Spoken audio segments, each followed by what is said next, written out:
Have you ever noticed that there is a force inside you, a version of you that sometimes wakes up powerful, clear, decisive, ready to face anything?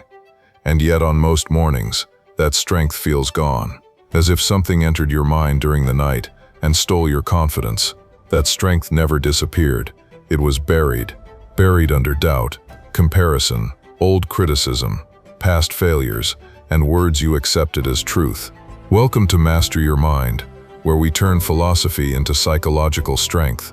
Today we begin rebuilding unshakable self-trust using Stoic principles that have shaped resilient minds for centuries.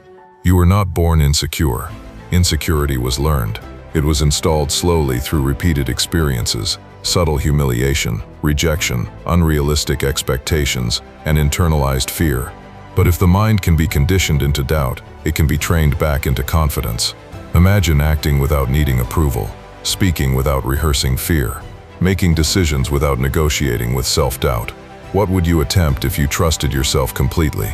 Insecurity does not disappear while you wait for it to fade. It weakens when you move despite it. The first principle is this: stop chasing perfection. Perfection is not excellence. It is fear disguised as standards. How many opportunities have you delayed because you didn't feel ready? How many ideas remained unspoken because they weren't perfect yet? Perfection paralyzes. Progress liberates. Epictetus did not ask his students if they performed flawlessly. He asked if they improved, because progress moves you forward. Perfection keeps you stuck. The need to appear flawless is rooted in the fear of being exposed, but growth requires exposure.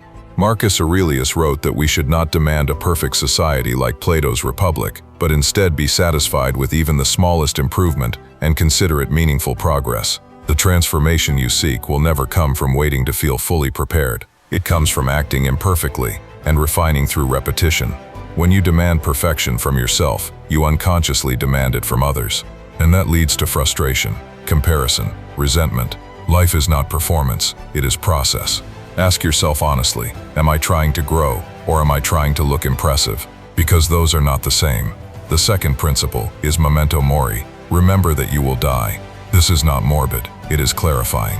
Marcus Aurelius reminded himself daily that he could leave life at any moment, and that awareness guided his actions. Most insecurities shrink when placed beside mortality. The fear of embarrassment, the fear of rejection, the fear of judgment. In 100 years, none of it will matter. But the regret of not living fully will. How many risks have you avoided because of imagined humiliation? How many conversations never happened? How many talents stayed dormant? When you remember that time is limited, hesitation loses its grip. You are not here to survive quietly. You are here to live deliberately. Memento Mori is not about death. It is about urgency. The urgency to act now. The urgency to align your actions with who you truly are. The third principle: accept change before it drags you. Change does not ask permission. It disrupts routines, shifts relationships, closes chapters unexpectedly. What hurts is not change itself, it is resistance. The Stoics understood that everything is temporary: status, health, recognition, even identity. Marcus Aurelius wrote that both the one who remembers and what is remembered will fade.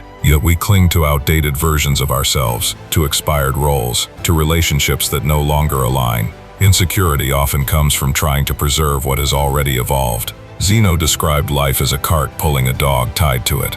The cart will move forward regardless. The dog can either walk willingly or be dragged painfully. You cannot stop the cart, but you can choose how you move with it. Acceptance is not weakness, it is strategic adaptation. When you release attachment to what was, you create space for who you are becoming. The fourth principle, self-control, is the foundation of freedom. You are rarely disturbed by events themselves. You are disturbed by your reaction. True power begins when you govern your impulses, instead of being governed by them. Self-control is not suppression, it is clarity. It is the space between stimulus and response. Seneca wrote that we suffer more in imagination than in reality. Most emotional chaos begins internally. When anger arises, observe it before expressing it. When envy appears, analyze it before feeding it. When anxiety tightens your chest, breathe before reacting. That pause is strength. Each time you respond consciously, instead of automatically, you are rewiring your brain. You are reinforcing identity. You are becoming someone stable under pressure. Confidence is not loud, it is controlled, and that control is trained daily. In small moments, when you choose discipline over impulse. The fifth principle is this: your beliefs shape your limits. You can improve your skills, change your appearance, gain knowledge, but if you still carry an internal belief that says, "I am not enough," every action will feel heavier than it should. Limiting beliefs are silent architects. They sit beneath the surface and quietly dictate what you attempt, what you avoid, and what you tolerate. Epictetus taught that people are not disturbed by events, but by the judgments they form about them. The same applies to identity. It is not what happened to you that defines you.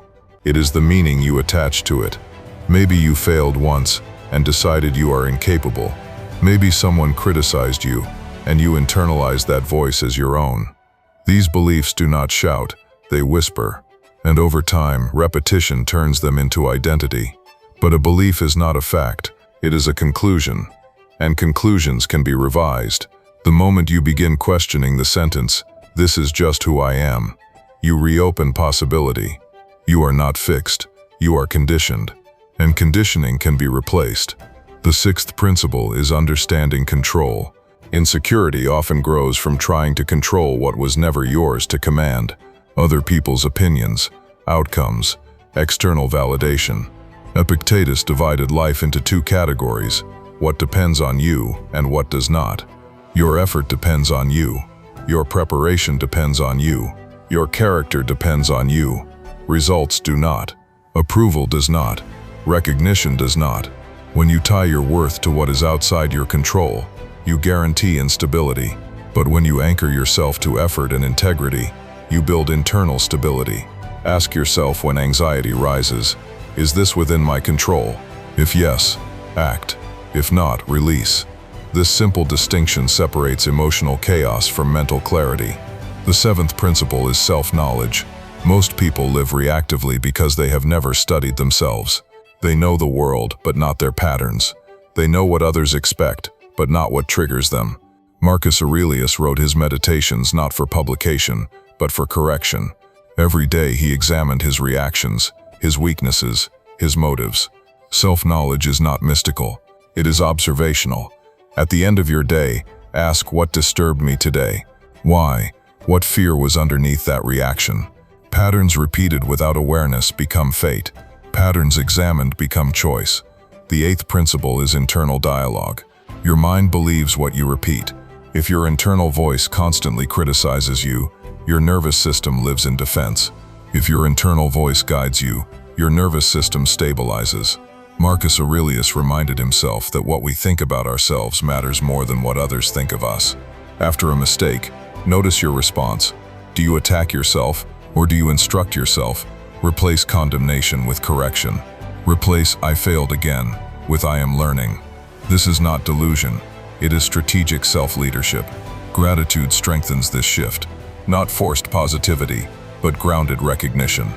The fact that you are still here, still capable of growth, still able to act.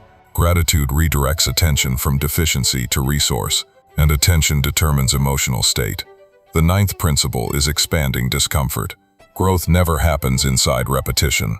The comfort zone feels safe, but prolonged safety becomes stagnation.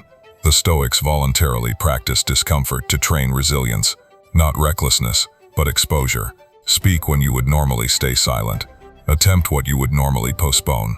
Each time you step outside familiarity, your brain records evidence. I survived. I adapted. I grew. Confidence is built through exposure, not contemplation. Finally, build your path deliberately. Stop waiting for validation to begin. Stop waiting for certainty to move. You do not need to reconstruct your entire life today. You need one aligned decision, one disciplined habit, one courageous action. Stoicism is not aesthetic philosophy. It is applied structure. It is waking up and repeating the practice when no one is watching. Your security will never come from applause. It will come from integrity repeated daily. If you are serious about strengthening your internal architecture, about transforming philosophy into structured mental conditioning, then take the next step. The Master Your Mind program was designed for that purpose, not surface motivation, but identity reconstruction through disciplined psychological training. The link is in the description. Build your awareness, build your discipline, build your mind, and if this message resonated with you, subscribe and stay committed to this path. I'll see you in the next video.